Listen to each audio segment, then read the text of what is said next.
1940 کی دہائی تک خان میر احمد یار خان اور آل انڈیا مسلم لیگ کے صدر اور بانی پاکستان قائد اعظم محمد علی جناح کے درمیان ایک وکیل اور موکل کے تعلقات تھے، جس کا مقصد کلات کی مکمل خود مختاری اور انگریزوں سے مستجار علاقے واپس حاصل کرنا تھا۔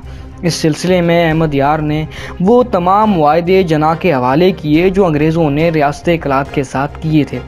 اس دوران قائد اعظم محمد علی جناح نے اس ملک کے محل وقوع کا بغور مطالعہ کیا، جس کے حصول کے لیے وہ جدوجہد کر رہے تھے۔ وہ اس نتیجے پر پہنچے کہ بلوچستان کے بغیر پاکستان ایک مکمل اور عظیم ملک نہیں بن سکتا۔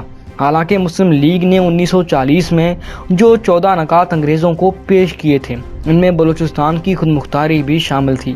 محض 1 سال بعد قائد اعظم محمد علی جناح نے اپنا ارادہ تبدیل کیا اور یہ حتمی فیصلہ کر لیا کہ کلات کو پاکستان کا حصہ ہونا چاہیے۔